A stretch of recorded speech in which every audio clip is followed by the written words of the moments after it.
एक हर जिस दिन जन्मा है, हर एक दिन, हर एक वर्ष के बाद हैप्पी बर्थडे टू यू। शरीर का, किसका? क्योंकि जन्मा है, जो जन्मा है, जो शरीर है, उस शरीर का उत्सव मनाते हैं, हैप्पी बर्थडे। और अब तो बुजुर्ग लोग एक और उत्सव मनाने लगे, कौन सा? शादी की सालगिरह। कोई बच्चा तो शादी की सालगिरह, बच्चे जो नए बच्चे हैं वो तेजस्वी हो गए, जो दादी दादा नहीं जानते थे उनकी भी शादी की सालगिरह, और फोटो खींचा फेसबुक पर लगाया, ले दादा जा फेसबुक पर, दादा दादी फेसबुक पे घूम रहे हैं। जो गांव के बच्चे, जो गांव का समाज उनको देखकर जलता था, वो भी कह रहा हार्दिक मंगल कामना, जबकि हृदय से उसके प्रति कोई कामना नहीं। लेकिन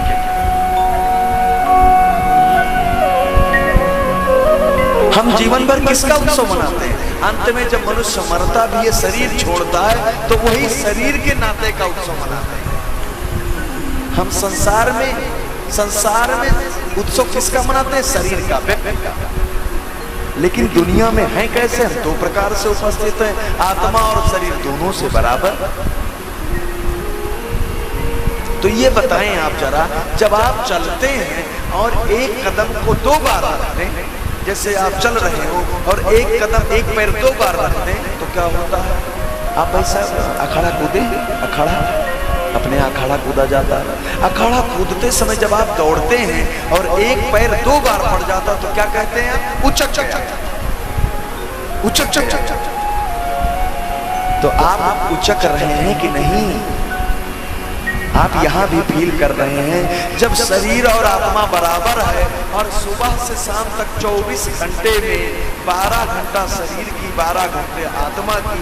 हम मान लेते हैं कि आप 12 घंटा सोते हैं, तो 12 घंटा सो लिए, तो 12 घंटे में 6 घंटा आत्मा की, 6 घंटा शरीर की। तो क्या हम 6 घंटा भगवान के भजन में देते हैं? बराबर की यात्रा है ना भाई। झंझनाहट क्यों हो रही है? आवाज आपको बुरी नहीं लग रही? छन्न से होती है आवाज।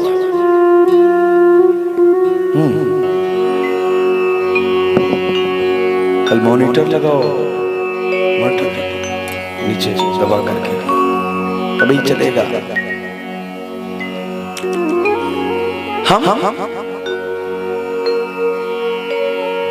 हम 6 घंटे भगवान को देते हैं माता, जबकि नियम क्या है? आप ही बताइए। मैं तो आपसे एक सामान्य सा तर्क कर रहा हूं। दुनिया में आप दो प्रकार से हैं, एक आत्मा से, एक शरीर से। तो शरीर का आधा हुआ, आधा आत्मा का हुआ। तो आप शरीर को भोजन किसके लिए करती है? शरीर के लिए। बनाती किसके लिए? शरीर के लिए। आलू किसके लिए लगाती हैं? इसी शरीर के लिए। पैसा किसके लिए कमाते हैं? शरीर के लिए। जो रात दिन मेहनत भी करते हैं तो शरीर के लिए। तो आत्मा का क्या करते हैं? करते हैं महाराज जी, क्या करते हैं? पूजा करते हैं। हाँ करते हैं, मैं मानता हूं। सुबह उठते हैं तो कुछ देर के लिए पूजा करते हैं, लेकिन कितनी देर के लिए? 5 मिनट, 10 मिनट, 15 मिनट, 20 मिनट। क्यों प्रकाश? कितनी देर पूजा होती है हमारी? जबकि 6 घंटे कम से कम चाहिए आत्मा की उन्नति के लिए। 6 घंटे चाहिए।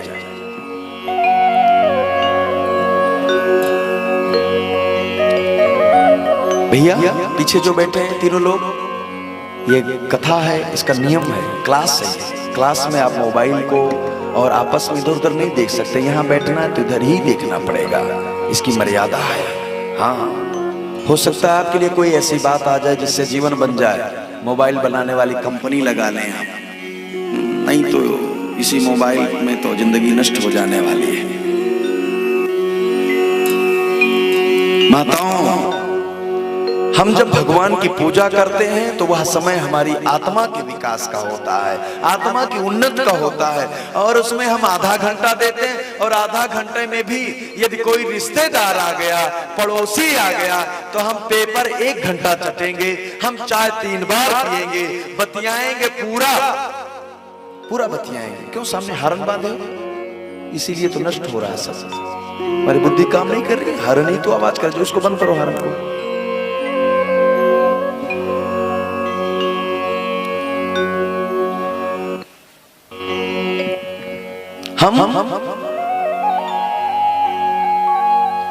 हम सारा काम करेंगे, लेकिन कौन डरता है?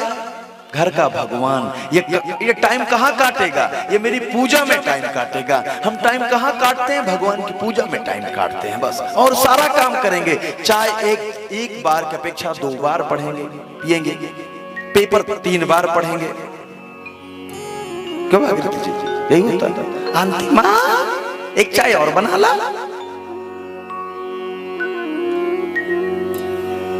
माताओं, ये जो उत्सव है, जब हम सत्यनारायण की कथा सुनते हैं, जब हम पूजा करने बैठते हैं, जब किसी मंदिर में दर्शन करने जाते हैं, जब कहीं कथा सुनने जाते हैं, तो ये किसका उत्सव होता है? ये आत्मा का उत्सव होता है। आत्मा का उत्सव होता है। तो ये किसका उत्सव हो रहा है? ये आत्मा का उत्सव हो रहा है। इससे कौन प्रसन्न होगा? अच्छा बताइए, जब आप माता पिता के लिए कुछ करते हैं तो प्रसन्न होते हैं कि नहीं होते? तो जब ये उत्सव हो रहा है, जब परमात्मा का उत्सव हो रहा है, तो प्रसन्न होंगे कि नहीं होंगे? प्रसन्न होंगे तो क्या देंगे? अरे ये बताइए, जब आप अपने नेत्रों को अपने पलक को दबाते हैं तो क्या मिलता है? सुख मिलता है। आप नेत्रों को खोले रखिए, पलक को मत भांजिए, क्या होगा? दुख हो जाएगा। कुछ देर बाद आपको दर्द होने लगेगा, लेकिन आप पलक चिपका लेते हैं तो सुख मिलता है। और जब इस ब्रह्म के साथ मिलन हो रहा, तो कुछ ना कुछ तो देगा। क्या देगा? क्या देगा? क्या मिलेगा कथा सुनने से? एक और छोटा सा निवेदन करूं आपसे। 5 पांडव इंद्रप्रस्थ के राजा हो गए थे। 5 पांडव इंद्रप्रस्थ के राजा थे, और इंद्रप्रस्थ के जब राजा हुए तो उन्होंने राजसू यज्ञ किया। राजसू यज्ञ में ये निश्चय किया गया कि जितने आसपास के साधु संत होंगे हमारे राज्य में, सबको बुलाया जाएगा। सबको बुलाया जाएगा इस यज्ञ में। सबको निमंत्रण दे दिया गया।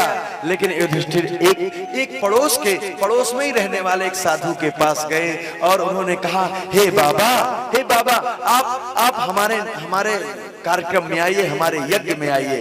बाबा ने कहा, एक शर्त है। क्या शर्त है? पैर को ठीक करके बैठना। कथा सुनने का बड़ा नियम है। पैर टेढ़ा करना, उधर कर लेना, इधर नहीं करना, गुरु जी की तरफ नहीं करना। अभी खड़ा कराने वाले हैं, चिंता मत करिए, दर्द होगा। बाबा ने कहा कि हम उसी के यहां जाते हैं जो अपने जीवन से 100 यज्ञों का फल मुझे दे देता है। जो अपने जीवन से 100 यज्ञों का फल मुझे दे देता है, मैं उसी के यहां जाता हूं। युधिष्ठिर ने कहा, अभी पहला यज्ञ करने चल रहा हूं। तो बाबा ने कहा, फिर नहीं जाऊंगा। युधिष्ठिर ने कहा, आप नहीं जाएंगे तो मेरा यज्ञ सफल नहीं होगा। तो बाबा ने कहा, जाऊंगा तो नहीं, चाहे जो हो जाए, जाऊंगा तो नहीं। माताओं, युधिष्ठिर लौट आए और रात्र में एक स्थान पर बैठे बैठे सुबुक रहे थे, रो रहे थे। मैं कैसा यज्ञ कर रहा हूं जो मेरे क्षेत्र का साधु नहीं आ रहा है। द्रौपदी ने देखा। द्रौपदी ने कहा, आप इतने दुखी हैं, इतने उदास क्यों बैठे हैं? युधिष्ठिर ने कहा, देवी जी, अपना यज्ञ प्रारंभ होने वाला है। मैंने सबको निमंत्रण दिया, लेकिन पड़ोस में एक साधु महात्मा है। मैंने जब उनको निमंत्रण दिया, उन्होंने आने से मना कर दिया। क्यों? उन्होंने कहा, जो भी मनुष्य अपने 100 यज्ञों का फल दे देता है, मैं उसी के घर जाता हूं। द्रौपदी ने कहा, कल मैं जाऊंगी मनाने के लिए। और दूसरे दिन द्रौपदी जाती हैं। जिस समय द्रौपदी गई तो आप जानते ही, क्योंकि वो महारानी बन चुकी हैं, तो महारानी जब गई तो उनके आगे पीछे लंबे सैनिकों की टोली थी। उनका रथ सीधा उस महात्मा के द्वार पर जाना। और महात्मा का जब आश्रम दिखा तो जहां से प्रवेश द्वार था, वहीं पर द्रौपदी ने रथ को रोक दिया, जबकि गेट खोल दिया गया था। लेकिन द्रौपदी ने कहा, नहीं, यहाँ रथ रोक दिया जाए। और पद यात्रा करते हुए द्रौपदी महात्मा के चरणों में जाती हैं। बाबा ने कहा, कौन हो? द्रौपदी ने कहा, मैं 5 पांडवों की पत्नी द्रौपदी हूं। क्यों आई हैं? द्रौपदी ने कहा, गुरुदेव गुरुदेव मैं इसलिए आई हूं क्योंकि मेरे पति देव ने एक आयोजन कर रखा है यज्ञ का, उसमें आपको चलना है भोजन प्रसाद लेने, उसमें आपको चलना है। साधु ने कहा कल तेरे पति को मना किया था, कल तेरे पति को मना कर दिया तो आज कैसे चलूंगा। द्रौपदी ने कहा आपको तो चलना पड़ेगा, मैं आई हूं ना, कल पति आया था आज मैं आई हूं। महात्मा ने कहा द्रौपदी जो भी मनुष्य अपने 100 यज्ञों का फल दे देगा मैं उसके घर जाता हूं, मैं उसके घर चलूंगा। द्रौपदी ने कहा बस 100, केवल 100। साधु ने कहा अरे द्रौपदी तेरे पति के पास एक भी यज्ञ का फल नहीं था, तू 100 यज्ञ को बस कह रही है, बस। द्रौपदी ने कहा केवल 100 यज्ञ, हाँ केवल 100 यज्ञ। द्रौपदी ने कहा हे मुनिवर मैंने सुना है जब कहीं कथा सुनने के लिए, जब किसी ऋषि से मिलने के लिए पद यात्रा की जाती है, जब किसी मंदिर के लिए पैदल चला जाता है तो जितने जितने पग रखे जाते हैं वो 100 यज्ञ के समान होते हैं। इसलिए हे गुरुदेव मैं आपके आश्रम में मिलने के लिए पद यात्रा करती हुई आई हूँ, आप जितना चाहें उतना यज्ञ का फल ले। मैं तो हजारों कदम चलकर आई हूँ, हजारों कदम चलकर आई हूँ। माताओं आपको हजारों यज्ञ का फल मिलने वाला है, इस कथा से हजारों यज्ञों का फल मिलने वाला है। हम सब भी इस पावन कथा में चलें। उसके पहले क्योंकि हम सब हिंदू सनातन लोग हैं, सनातन धर्म के लोग बैठे हैं, इसलिए मेरा निवेदन है अपने धर्म में जब हम सब कोई धार्मिक आयोजन करते हैं तो सबसे पहले किसको याद करते हैं, किसकी वंदना करते हैं। एक हमारे देश में विचित्र प्रकार का देवता है जिसको लोग उल्टा सीधा बोलते हैं। कैसा देवता है उसको देखा, बड़े बड़े कान वाला देवता है, उसकी लंबी सी सूंड है। गजाननम भूतगणादि सेवितम कपित्थ जम्बो फलचारु भक्षणम उमासुतम शोक विनाशकारकम नमामि विघ्नेश्वर पाद पंकजम। कौन है वो? गणेश हैं। उनका काम क्या है? क्या काम है उनका? विद्या के देवता हैं, आनंद को देने वाले हैं। कुछ लोग कहते हैं कोई देवता है, ये पागल लोग ऐसे हाथी के मुख वाले की पूजा करते हैं। पागल है जो करते हैं, पागल है।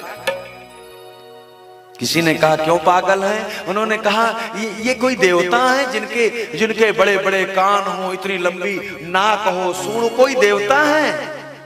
हमारे सनातन धर्म के लोगों ने कहा हाँ ये किसके देवता हैं? ये विद्या के देवता हैं, ये बुद्धि के देवता हैं। जो भी बच्चे पढ़ाई कर रहे हैं, जो विद्या प्राप्त कर रहे हैं, मेरा निवेदन है 2 मिनट गंभीरता से इस विषय को लेंगे, 2 मिनट के लिए।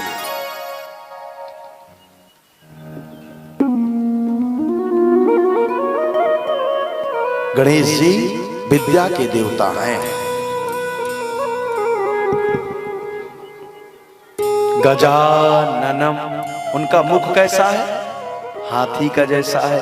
कितने लोग अपने आप को विद्यार्थी मानते हैं जो सीख रहे हैं जिंदगी में? कितने लोग हैं जो मानते कि अभी मैं सीख रहा हूं, हैं? अभी मैं सीख रहा हूं। तो हम सब विद्यार्थी हैं। तो आप विद्यार्थी हैं तो क्या आपका मुख हाथी जैसा है? नहीं तो बनाकर दिखाओ। हमारे कान हाथी जैसे हैं। हाथ बड़े कान होना मतलब ज्यादा सुनना।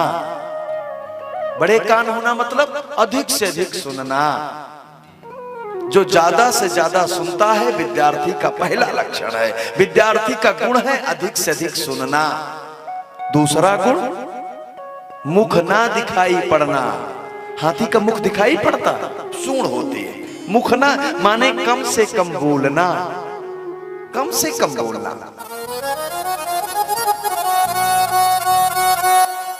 तीसरा कब मुख दिखाई पड़ता है? मुख कब दिखाई पड़ता है? जब हाथी अपनी सूंड को उठाती है, जब हाथी अपनी सूंड को उठाती है तब मुख दिखाई पड़ता है। यानी नाक को दूर तक ले जाना, दूर का सूंघ के तब बोलना, दूर का सूंघ लेना। हम क्या बोलने वाले हैं माताओं?